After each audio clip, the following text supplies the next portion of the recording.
আসসালামু আলাইকুম এভরিওয়ান। নতুন আরও একটি রেসিপি দেখার জন্য স্বাগত জানাচ্ছি সকলকে।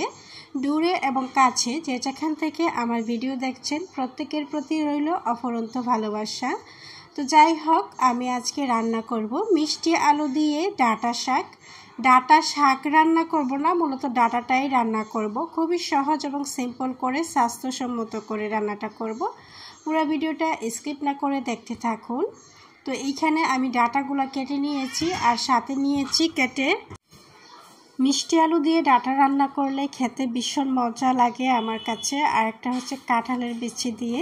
তো রান্না করার জন্য আমি চলে আসলাম চুলার ধারে। চুলার মধ্যে একটা প্যান বসিয়ে দিয়ে দিলাম 1 চামচ পরিমাণ সরিষার তেল। আসলে ডায়েটের খানা এটা আমার মূলত, তবে আমি এমনভাবে রান্নাটা করতেছি আপনারা যারা ভাত দিয়ে খান খুবই মজা লাগে এবং এইভাবে রান্না করে খেলে আমাদের গ্যাস্ট্রিকের সমস্যাটাও হবে না এবং খাবারটা ক্ষতিও হবে না।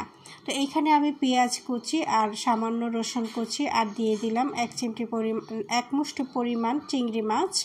তো এগুলো একটু ভেজে নিয়েছি, তারপর অল্প পরিমাণে পানি দিয়ে দিচ্ছি।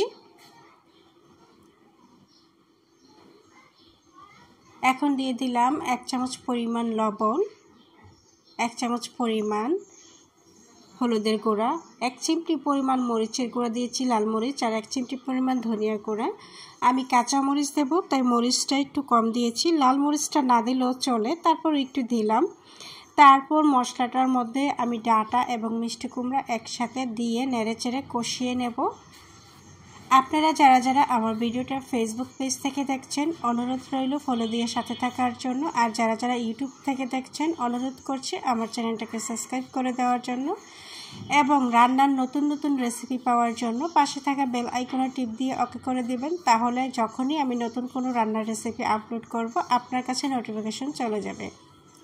আপনাদের সাথে কথা বলতে বলতে আমার ডাঁটাটা কষানো হয়ে গিয়েছে। এখন আমি পরিমাণ মতো ঝোল দিয়ে দিলাম। ঝোল দিয়ে এখন কুক করে নেব যতক্ষণ পর্যন্ত না সিদ্ধ হয়।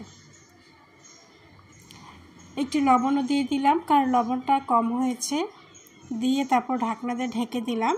তারপর মনে পড়লো আমি তো কাঁচামরিচ সাথে দেব, তারপর কাঁচামরিচও দিয়ে দিলাম। দিয়ে এভাবে 10 থেকে 15 মিনিট কুক করে নিচ্ছি। তারপর একটু নাড়াচাড়া করলাম, মাঝখানে দেখলাম সিদ্ধ হয়েছে কিনা।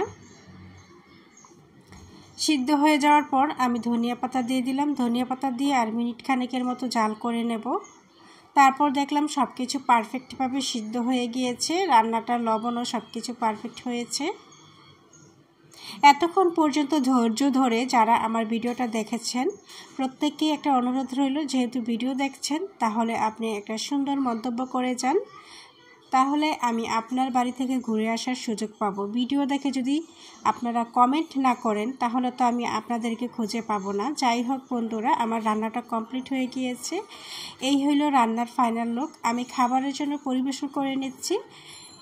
দেখুন বন্ধুরা, ডাঁটাগুলো কি সুন্দর নিজস্ব কালার ধরে রেখে তারপর আমি রান্নাটা করেছি, একদম সবুজ রয়েছে আর মিষ্টি আলু হালকা একটু মিষ্টি মিষ্টি লাগে, ডাঁটার সাথে খেতে বেশ মজা লাগে। যাই হোক, আজকের মতো আল্লাহ হাফেজ, আবার দেখা হবে নতুন আরও একটি রেসিপিতে।